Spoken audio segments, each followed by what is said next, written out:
চলে আসছি এ রাজ্যের খবরে। মাধ্যমিকে প্রশ্নপত্র পাচারের ঘটনায় সিআইডির জালে 5 জন, যার মধ্যে 2 জন মাধ্যমিক পরীক্ষার্থী, 2 জন উচ্চ মাধ্যমিক পরীক্ষার্থী। ধৃত কালিয়াচকের দ্বাদশ শ্রেণীর পড়ুয়া শাহাবুল আমির এবং কাটোয়ার দ্বাদশ শ্রেণীর ছাত্র শাহবাজ মণ্ডল।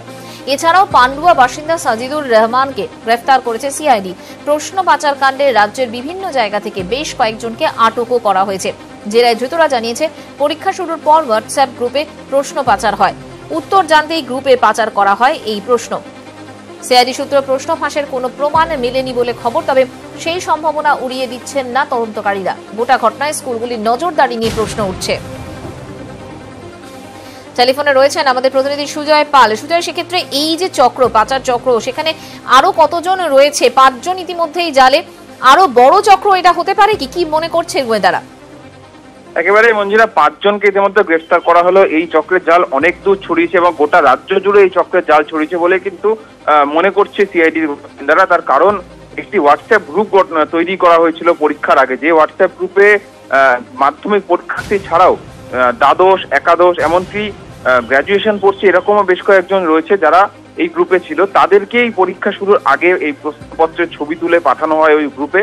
সেই গ্রুপের মাধ্যমে উত্তর আসতে শুরু করে এই পরীক্ষার্থীদের কাছে, এমনটা কিন্তু প্রাথমিকভাবে সিআইডি তদন্তের সামনে এসছে। যদিও সিআইডির গোয়েন্দারা এখনই এই পরিস্থিতিতে বলতে পারছেন না যে এই প্রশ্নপত্র পরীক্ষার আগেই ফাঁস হয়েছে কিনা, কারণ এখনো পর্যন্ত সে ব্যাপারে কোনো স্পষ্ট তথ্য আসেনি।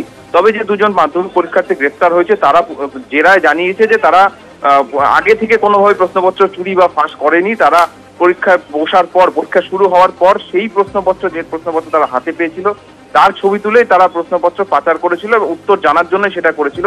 এখন পরবর্তী তদন্ত এখন সিআইডি গোয়েন্দারা করছে এবং তারা জানার চেষ্টা করছে যে কোনোভাবে কি এটি ফাঁস হয়েছিল নাকি পাচার করা হয়েছিল, সেই বিষয়ে কিন্তু এখন জিজ্ঞাসাবাদ চলছে। এবং ওই যে হোয়াটসঅ্যাপ গ্রুপে যারা রয়েছে তাদের বেশ কয়েকজনকে ইতিমধ্যে আটক করা হয়েছে। এই 5 জন ছাড়া আরো রাজ্যের বিভিন্ন জায়গা থেকে আরো এই ধরনের অভিযুক্তকে কিন্তু এর মধ্যে আটক করে জিজ্ঞাসাবাদ চালানো হচ্ছে এবং তাদের ভূমিকা কি ছিল সেটাও খতিয়ে দেখা হচ্ছে। মঞ্জিরা, আপাতত ধন্যবাদ সুজয়। এরই পাশাপাশি প্রশ্ন পাচার রুখতে তৎপর পর্ষদ। পরীক্ষা শুরুর আগে সেক্টর 5-এ একটি তথ্য প্রযুক্তি সংস্থায় জরুরি বৈঠক শুরু। জরুরি ভিত্তিতে ভিডিও কনফারেন্স পর্ষদের। রয়েছেন আমাদের সঙ্গে আমাদের প্রতিনিধি সোমরাজ বন্দ্যোপাধ্যায়। সোমরাজ, এখনো কি এই বৈঠক চলছে এবং এই বৈঠকে মূলত কোন কোন বিষয় নিয়ে সিদ্ধান্ত হলো, কি কথা হলো? শেষ হয়ে গেছে। স্কুল শিক্ষা সচিব মনীষ জৈন তিনি সাংবাদিকদের মুখোমুখি হয়ে জানিয়েছেন যে তারা ভিডিও কনফারেন্স করেছেন সব জেলা শাসক ও পুলিশ সুপারদের সঙ্গে, মূলত তাদেরকে সতর্ক করে রাখার জন্য।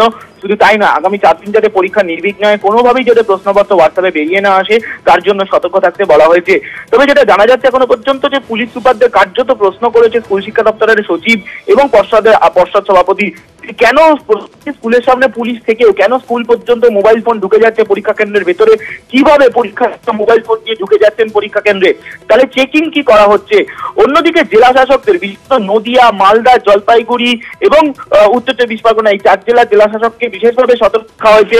জেলা শাসকদের বলা হয়েছে দরকারে ভিজিলেন্স টিম নিয়ে তারা যাতে পরিদর্শন করেন বিভিন্ন যে স্কুলগুলিতে, বিশেষত যে স্পর্শকাতর স্কুলগুলির নাম আজকে দেওয়া হয়েছে, সেই স্পর্শকাতর স্কুলগুলিকেও তারা যাতে পর্যবেক্ষণ করেন এবং তারা যাতে নজরদারি চালান প্রয়োজনে। এবং জেলা শাসকরা অবশ্য জানিয়েছেন আজকের বৈঠকে যে তারা সব ফোর্স নিয়েই নামছেন যাতে পরীক্ষা নির্বিঘ্নেই হয়।